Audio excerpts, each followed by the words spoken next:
இந்த வீடியோவில் என்ன பார்க்குறோம் அப்படின்னாப்பா ப்ராப்ளம் 2 அதாவது 3% இதில் பார்க்குறோம் ₹1290 is divided between A B and C அப்படிங்கிறது.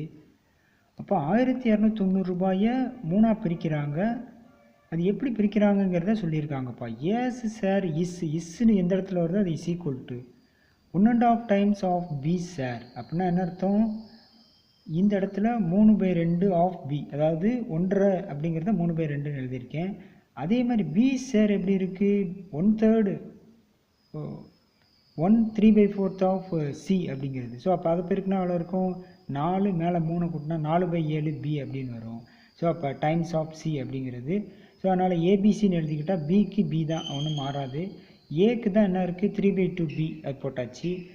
இந்த இடத்துல நமக்கு சி தான் வேணும். அதனால் பியை வந்து கண்டுபிடிக்கணும் அப்படின்னா இந்த 4 அங்கிட்டு கொண்டு போயிருங்க. அப்போ 4b டிவைடட் பை 7 அப்படின்னு வருது.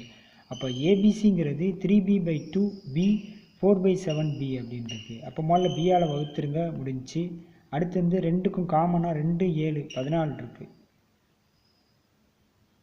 அப்போ அந்த 14 நம்ம இதில் பெருக்கிறோம். 14 பெருக்கணும்னா 7, இங்கே ஒரு 14, இங்கே 2 மிச்சம் இருக்குது. ஸோ அப்போ 21 14 8, அதுதான் டோட்டல் வந்து 43. இவங்க என்ன சொல்கிறாங்கன்னா சியோட கான்ட்ரிபியூஷன் 43ல் 8னா 1290 எவ்வளவு அப்படின்னு கேட்குறாங்க.